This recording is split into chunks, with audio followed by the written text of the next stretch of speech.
the year 3078, Earth had changed. The sky was no longer blue, and the cities were surrounded by giant junkyards. Massive fields filled with broken machines, old spaceships, and alien trash. Earth had become the galaxy's dumping ground. Max lived in Junk Zone 47, one of the largest scrap fields in the northern zone. He was only 19, skinny but smart, and worked as a scavenger. Every day, Max searched the metal mountains for anything valuable, old parts, batteries, tools. He sold them in the black market to survive. One evening, the sky above the junkyard turned red. A strange light flickered in the clouds. Max looked up and saw something falling fast. It wasn't a meteor. It was a capsule, metallic, round, and glowing blue. Boom! The ground shook as the capsule crashed into the far corner of the junkyard. Max's heart raced. "That's not normal trash," he whispered to himself. Grabbing his scanner and flashlight, he ran toward the crash site. The air smelled like burned metal. Sparks flew from broken wires as he climbed over piles of scrap. When he reached the crash site, he stopped. His eyes widened. The capsule was half buried in the ground, steaming. It was about the size of a small car, with strange alien symbols glowing faintly on its surface. It looked old, damaged, but not dead. He slowly walked closer. The scanner beeped fast. "Life form detected," it said. Max froze. "Wait. What?" He placed his hand on the side of the capsule. Felt warm. There was a small window on one side, covered in dust and cracks. Max wiped it with his sleeve and looked inside. His breath caught in his throat. Officer Liam drove his police car slowly down the empty road. She looked around his age. The city was peaceful. Her skin was pale blue. Only the street lights white and the soft sound of his car filled the air. She wore a silver suit torn at the shoulder. Liam was a serious man, and she wasn't moving. He always followed the rules and did his duty. Twitched. He liked quiet nights because nothing ever happened. Max jumped back. Everything would change. But the girl didn't move again. Suddenly, she was alive. Liam saw a flash of bright blue light in the sky. He knew he couldn't leave her there. It was not like lightning. Others would find her. It moved fast and they would down in the forest outside. Using his toolkit, Liam stopped his car and looked up in surprise. The seal broke with a hiss. A plane crashed. Cold steam poured out. A falling star. The girl gasped. His heart started to rising faster. Her eyes picked up his radio and called it in. "Don't dispatch. Let them find me. Crash in the woods," she whispered in a soft, broken voice. "I'm gonna check it out." Then she fainted. He parked his car at the edge of the forest. It was dark. Why was she in a capsule and scary? And who were they? Liam was not afraid. He lifted her carefully. He took his flashlight and walked into the woods. As he carried her back to his workshop, he looked around nervously. He followed the trail of broken branches and burnt leaves. But something in the air had changed. The smell of smoke filled the air. He reached his small shelter. Soon, a hidden place under a broken cargo ship. A small silver pod. He placed the girl on a makeshift bed and checked her condition. Steam came out from the sides. No wounds. The pod was shaped like an egg and had strange symbols glowing on it. He heard a beep from the scanner. Liam had never seen anything like this before. Incoming signal detected. He felt nervous, searching for lost cargo. Capsule ID. The pod's door opened with a hiss. Signal locked. Liam pointed his flashlight inside. Someone was looking for her. One tall, one small. He turned off the scanner quickly. The tall one looked like a woman. Capsule, but her skin was a light blue metal tag on the side, and her eyes were large and dark. The small one was a little girl, maybe 7 or 8 years old. Discarded. She held the woman's hand tightly and they threw her away. Liam's heart pounded. But she didn't look dangerous. Was this real? She looked scared. He could not believe his eyes. Fragile. The woman stepped forward. Sirens began to echo in the distance. "We mean no harm," alarmed, she said in a soft, red lights flashed in the sky. She spoke slowly, ships, as if they're here already. Liam noticed her accent. They're looking for her. He raised his hand to signal her to stop. Her hand twitched again. "What are you doing here?" Around her body glowed brighter. The woman's eyes stared in shock as his metal tools on the table began to float. "Help us." Just the little girl started to cry. "She's not normal." She hid behind her mother, backing away. Her big eyes but she's not a mistake either. Liam felt a strange feeling inside. Closer. He wanted to help inside, but he remembered the alien girl began to quickly took out his phone and called his boss. A single word. "Chief Miller." "Home, sir." Max took a deep breath. Unusual. He had a choice to make. Maybe not from here. Run and save himself. I think they are aliens. Or protect Chief Miller sounded shocked from a world told Liam had already thrown her and wait for backup. He looked at her one more time. "We can't let them escape. I don't know who you are." "Bring them in," he said quietly. The chief ordered. "But I think you deserve a second chance." And looked at the two aliens. As he locked the workshop doors, the mother begged, powered down all signals. "Don't hurt my daughter. Max knew this was just the beginning. We are not dangerous. Something big had landed in Junk Zone 47. Liam stayed quiet, and the universe was already on its way. He had never faced a situation like this before. He wanted to help them, but he was a police officer. He had to follow orders. Still, he saw how scared they were, especially the little girl. The girl looked at Liam. Tears rolled down her cheeks. In a small, trembling voice, she said, "Please, don't take my mommy." Her words broke something inside Liam. He felt lost. He remembered his own daughter, who he hadn't seen in years. For a moment, he did not know what to do. The forest was silent. Only the sound of the wind in the trees could be heard. Liam lowered his flashlight and looked at the sky. Were there more aliens? Was this the start of something big? He didn't have answers. Suddenly, he heard the sound of sirens in the distance. Backup was coming. He had to decide quickly. Should he follow his orders or listen to his heart? He took a deep breath. He looked at the mother and her daughter again. They were shaking with fear, hoping for mercy. As the blue and red lights of police cars flashed between the trees, Liam made a decision that would change his life, and maybe the world, forever. He turned to the two aliens and whispered, "Follow me. Be quiet. I'll try to help you." They nodded, trusting him. The story of Officer Liam, the alien mother Era, and her daughter Luna was just beginning. Unknown to Liam, this night would lead him into a world of secrets, danger, and choices that would test everything he believed. But for now, in the dark forest, the only thing that mattered was a promise. A promise to protect a mother and her child, no matter where they came from. Rain began to fall as Liam drove down the dark, empty road. Drops tapped on the roof of his car, making the world outside seem even quieter. In the back seat, the two aliens, Era and her daughter Luna, sat close together, wrapped in a blanket that Liam kept for emergencies. Every few seconds, Luna peeked out the window, her eyes wide with fear and curiosity. Liam knew he was breaking the rules. He was not just a police officer now. He was a protector and a secret keeper. He wondered, how did my life change in just one night? But there was no turning back.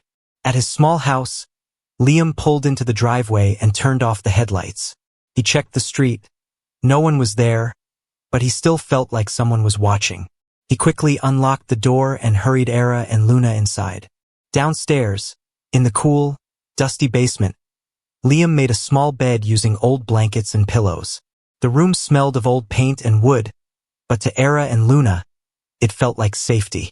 For the first time, Era relaxed a little. She looked around, touching the walls with gentle blue hands. Luna, still shaking, clung to her mother.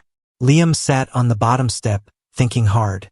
He had always believed in rules and laws. Now, for the first time, he was the one breaking them. Why? Was it the fear in Luna's eyes? Or the hope in Era's voice? He wasn't sure. "Are you hungry?" he asked softly. Era nodded, and Liam brought them bread and milk. Luna tasted bread for the first time. She chewed slowly, and then, to Liam's surprise, she smiled. "Thank you," Era whispered, her voice full of gratitude. Liam asked, "Why are you here? Where did you come from?" Era looked at Luna, then back at Liam. "We come from a world far away. There is a war there. Bad people hurt our family. We ran and our ship crashed here. We do not want trouble. We only want to live." Liam listened, trying to understand. He could see the pain on Era's face, the way her eyes grew sad when she spoke of her home. Suddenly, there was a news alert on Liam's phone. He turned up the volume. A reporter said, "Police warn the public. There may be dangerous intruders in the city. Citizens should stay inside and report anything unusual." Liam's heart raced. "They're searching already." He looked at Era and Luna. "You must stay hidden. My boss is looking for you. If anyone finds you, they will take you away." Era nodded, but Luna was frightened. "Will they hurt us?" she asked, her voice trembling. Liam hesitated, not wanting to lie. "I will not let anyone hurt you," he promised. But he wondered if he could keep that promise.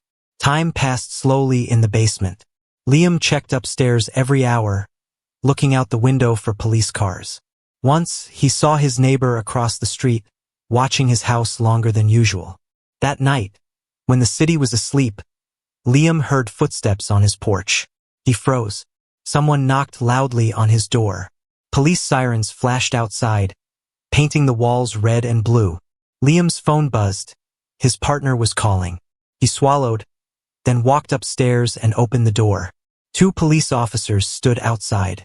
Liam, have you seen anything strange tonight? We're looking for 2 people.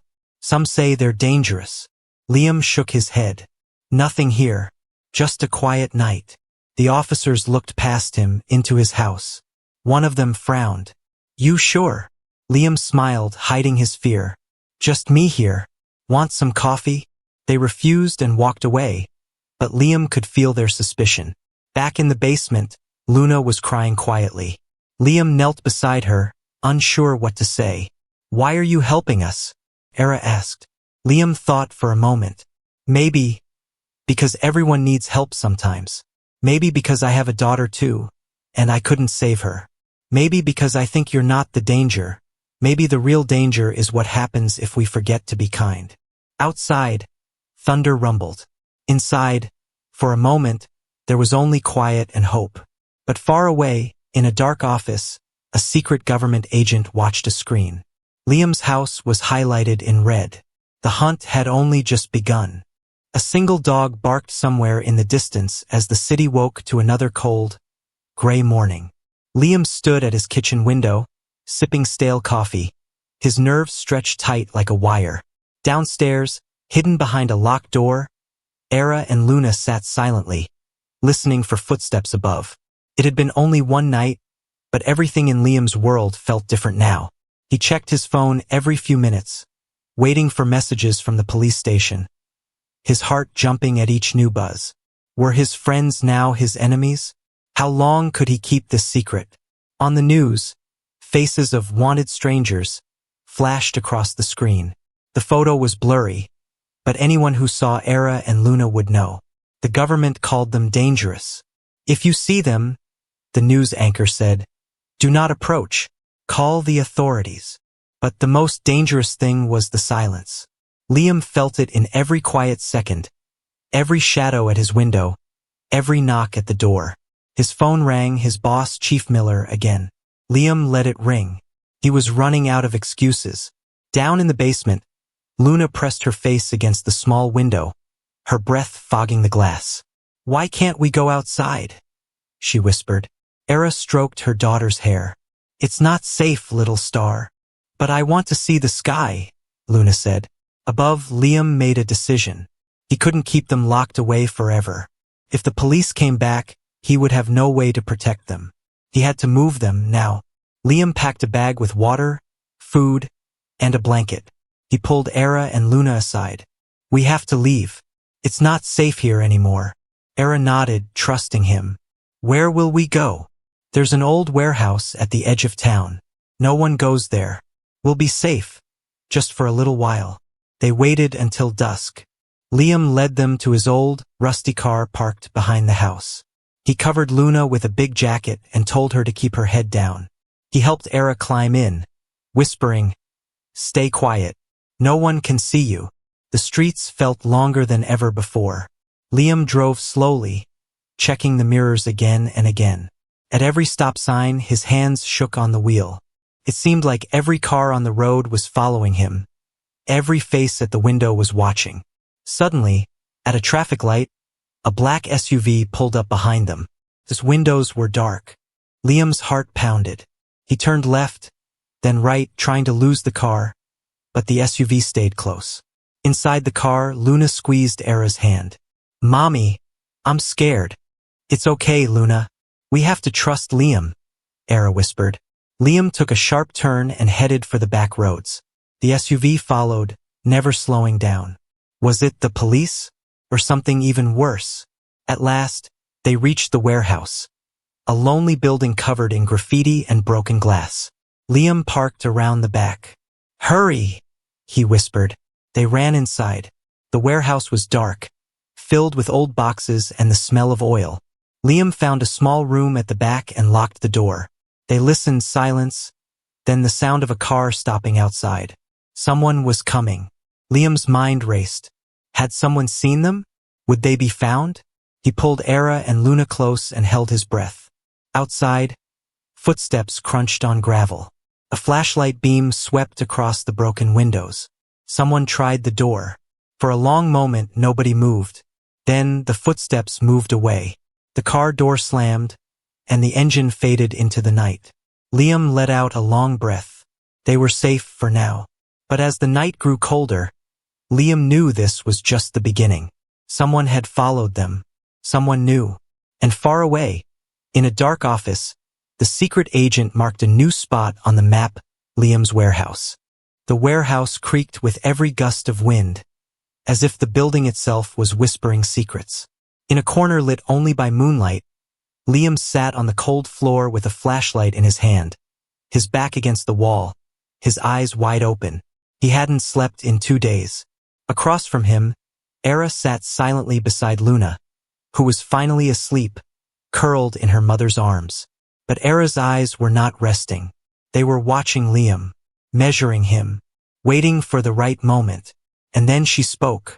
"Liam," she said softly, "you need to know the truth."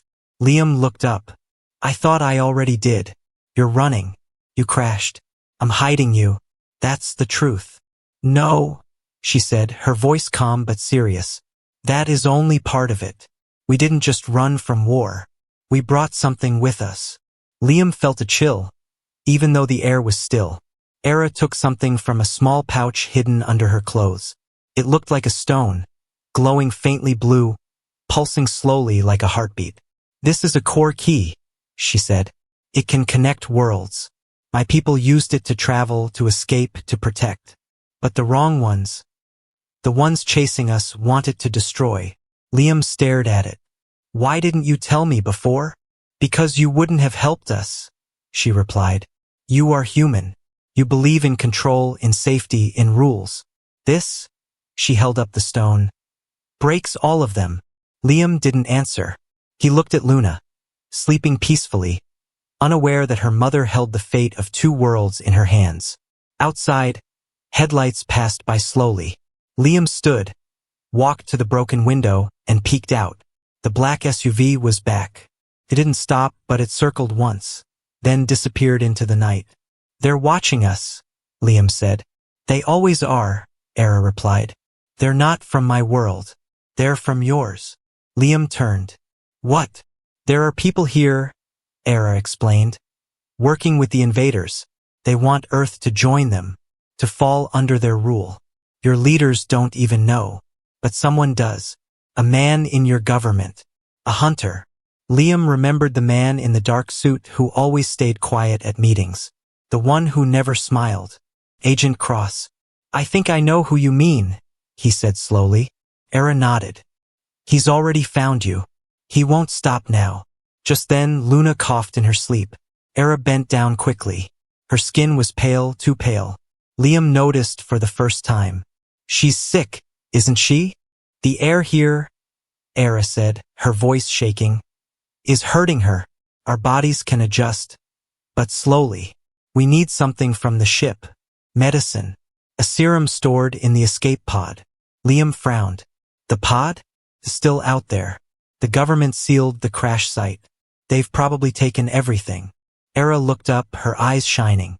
"Then we have no time." Liam didn't wait. He grabbed his coat and a flashlight. "Stay here. Don't open the door for anyone except me." "Liam," Era said, standing. "If you don't come back." He looked at her. "I will." And with that, he ran out into the night. The forest was darker than he remembered. The rain had turned the dirt to mud. Liam climbed through the trees, breath heavy, boots soaked, flashlight cutting a thin path through the blackness. When he reached the crash site, it was like walking into a dream. The pod was gone. In its place, fences, bright lights, and soldiers. Liam stayed low, heart racing. He spotted a tent nearby, military style. He sneaked closer and saw crates, marked with strange warning symbols. Inside one, through a half-open lid, he saw it. A vial of glowing blue liquid. The serum. Just as he reached out to grab it, a voice behind him said, "You really should have stayed out of this, officer." Liam turned slowly. Agent Cross stood there, his face like stone, holding a sleek black weapon in one hand. I knew you'd come, Cross said. You're too soft. That little girl got to you, didn't she? She's just a kid, Liam said. She's not human, Cross replied coldly. None of them are. And soon, Earth won't be either. Before Cross could raise the weapon, Liam grabbed the serum and ran. Shots echoed through the trees. But Liam didn't stop. He didn't look back. Back at the warehouse, Luna was burning with fever. Era held her close, whispering in her language. The door burst open. Liam stumbled in, soaked, muddy, holding the vial. Era's eyes filled with tears. You did it. She gave Luna the serum. The blue glow spread through the girl's skin. Her breathing slowed. Color returned to her cheeks. Liam sat down, exhausted. We're not safe yet, he said. Cross knows. He's coming. Era looked him in the eye. Then we fight. Together. The lights in the warehouse flickered. Not because of power failure. Because someone was near. Luna was resting now, her breathing steady. The blue glow of the serum still fading from her skin. Era sat beside her, alert, not blinking. Liam stood at the window, his old service pistol shaking slightly in his hand. A noise outside. Not a car. Not a voice. But a low hum, strange, electric, growing louder. Era stood quickly. He's here. Liam nodded. Cross. Before they could speak again, a voice crackled from a small speaker outside the building. Officer Liam Hart. You're hiding something that does not belong to this world. Step outside. Unarmed. You have 1 minute. Liam's blood froze. Cross sounded calm. Too calm. He whispered to Era. He won't stop until he has you. No, she said, her voice tight. Until he has it. Liam looked at the small glowing stone. The core key, still hidden in Era's pouch. What does it do? Era hesitated. It can open a gate between worlds. Or destroy one. Before Liam could respond, the door exploded. A flash grenade rolled across the floor. Smoke filled the warehouse. Laser sights danced across the walls. Liam tackled Era and Luna, pulling them behind a stack of crates. Shouts echoed through the space. Footsteps. Orders and short, sharp commands. The room felt like a war zone. Cross entered through the smoke, alone, untouched by chaos. He wore no armor. He didn't need it. He simply walked through the dust and fear, straight toward the small family. Give me the girl, he said. Liam stood in front of them, chest heaving. Over my dead body. Cross smiled, not amused, but confident. Funny, he said, raising a device. That can be arranged. Before he could press the trigger, Era stepped out, slowly. She held out the core key in one hand. Cross stopped. His smile vanished. You want this? She asked, calm and clear. I do, he said. It belongs to us now. No, Era replied. You never wanted peace. You want power. Liam shouted. Don't give it to him. But she wasn't giving it. She was activating it. The stone glowed bright white, brighter than the lights, brighter than anything in the room. Everyone shielded their eyes. Then a pulse. A wave of energy that pushed the soldiers back like leaves in the wind. Cross stumbled but didn't fall. And something else happened.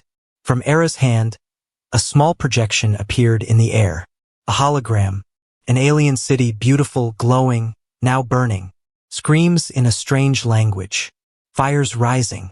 Ships fleeing. Then silence. The image faded. Era looked at Cross. You destroyed my world, she said. I will not let you destroy this one. Cross stared at her. You still don't get it. This world was always next. Then he tapped something on his wrist. And the ground shook. Not like an earthquake.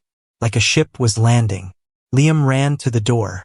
Outside, in the sky, an alien craft, black and massive, was descending. Era gasped. It's begun. The invasion. Liam turned to her. Can we stop it? She looked down at the weakly glowing stone. Only with this, she said. But not alone. Liam took her hand. Then we do it together. Suddenly Luna stood. Her voice was soft but strong. "We can't run anymore," she said. Everyone turned to look at her. She was glowing now, her eyes, her hands, her skin. The serum had done more than heal her. It had awakened something. Era stepped back, stunned. "Luna, you're changing." Liam looked at her.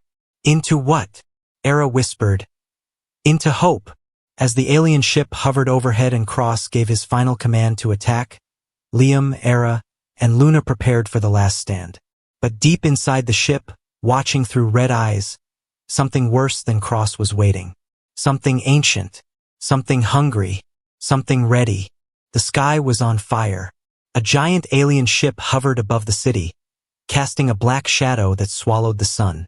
People ran through the streets, screaming, pointing at the sky, not knowing whether to hide or pray. In an abandoned warehouse on the edge of town, Earth's only hope stood 3 figures, small compared to the storm above them. Liam held his breath as the ship let out a deep, metallic roar. His hands gripped his gun, though he knew bullets meant nothing now. Beside him, Era's blue skin glowed softly in the dark, her eyes locked on the sky. She looked calm, but Liam could feel the fear in her. And in front of them stood Luna, no longer just a scared little girl. She was glowing, her whole body pulsing with energy. The serum had awakened something ancient in her DNA, something even Era didn't understand. "She's connected to the core key now," Era whispered. "She is the key." Liam looked at Luna. "What does that mean?" "It means," Era said slowly, "she can stop the invasion, but only if she survives it." Before Liam could respond, the roof of the warehouse shook violently. Pieces of metal fell. A voice echoed from above, cold, sharp, and inhuman. "Hand over the child. This world does not belong to you." It wasn't Cross anymore. It was them. Era turned to Liam. "We have one chance. If we can get Luna to the highest point in the city, the old signal tower, she can send out a pulse using the core. It will break the ship's link to Earth." "And if we don't?" Liam asked. Era looked up. "Then they take everything." Liam nodded. "Let's move." Outside, the streets were chaos. Fighter jets roared through the clouds. Sirens wailed. Strange creatures, part metal, part flesh, walked the roads, scanning faces. Civilians hid in cars and stores. The invasion had begun. Liam drove fast, swerving through wreckage, heart pounding. In the back seat, Luna sat between Era and the glowing core. Her hands were warm, too warm. "She's burning up," Liam said. "It's the energy," Era replied. "If she doesn't release it soon, it will consume her." They reached the base of the old signal tower. It was tall, rusted, and surrounded by debris. The ground shook as a beam of red light shot down from the mothership, vaporizing a nearby building. "They're trying to stop us," Liam said. "We go on foot from here." They ran. Each step was harder. The air was thick. The ship above them let out another roar, deeper this time, like thunder from another world. Halfway up the tower, Cross appeared. His face was burned, his coat torn, but he was still smiling. "I warned you," he said, raising his weapon. Liam stepped forward. "Get out of the way. You're just a man with a badge," Cross said. "You can't stop evolution." "No," Liam said, "but I can slow it down." He charged. The two men fought hard, brutal and fast. Cross had tech. Liam had rage. He punched. Cross hit back with electric force.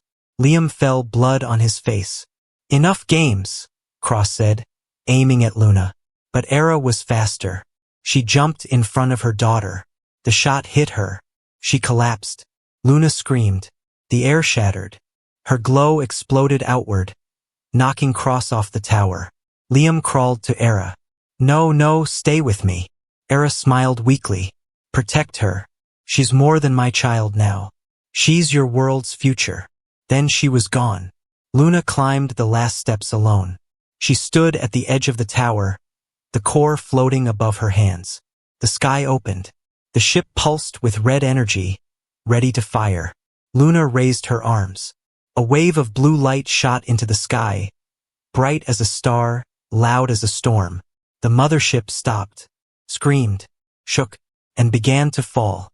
In the quiet that followed, Liam stood beside Luna on the roof. Smoke filled the sky, but the ship was gone. The creatures had vanished. It was over. Luna looked up at him, tears in her glowing eyes. "I miss my mommy." Liam held her close. "I miss her too." But as they looked at the horizon, something shimmered in the air, like a door, not fully closed. Far away in space, someone else had seen the light, and they were coming. The world didn't cheer. It just breathed. After the sky burned, after the towers fell, after the enemy ship crashed into the sea like a dying god, there was only silence. Ash fell like snow over the city. Buildings stood broken. Streets were empty. But above it all, the signal tower still stood. And at the top of it, two survivors looked out at a new world. Liam stood with his arm around Luna, who was no longer glowing, but still warm, still alive. Her small hand held the last piece of the core, now cracked and dim. Below them, soldiers, rescue teams, and survivors began to gather. Drones buzzed overhead. The news cameras were already filming. Everyone wanted to know who saved Earth. But the truth wasn't simple. Liam looked down at Luna. "We need to go." She looked up, tired. "Where?" He smiled gently. "Anywhere we want." Days passed. The government told the world it was a failed experiment. A satellite crash, a chemical leak, a weather weapon gone wrong. But the people knew better. Whispers of aliens. A girl glowing like a star. A falling ship.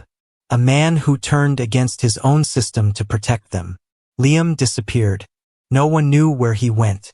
Until one night, in a small farming town far from the city, an old man found a girl sleeping in his barn. She had strange eyes and held a broken stone in her hand. Beside her sat a tired man with gray in his beard and a quiet sadness in his eyes. They said they were just passing through. Far above Earth, in a ship hidden behind the moon, other eyes watched. A council of beings, some ancient, some young, stood around a screen.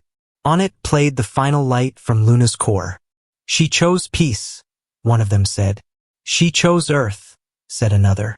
"She is the bridge," said the last. And then, slowly, the stars opened. Back on Earth, Luna woke up to the sound of birds and sunlight through the window. She walked outside, barefoot, into the grass. Her skin looked normal now. Her power had faded. But deep inside, it still lived, quiet, resting, waiting. Liam came out with 2 mugs of tea. "No nightmares?" he asked. She shook her head. "Not last night." They sat together on the porch, watching the sky. Luna looked up.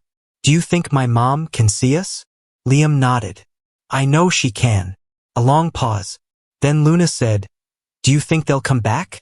Liam stared at the sky, then at the quiet Earth. "They might." Another pause. "But this time," he said, "we'll be ready." Luna smiled. Not the smile of a child.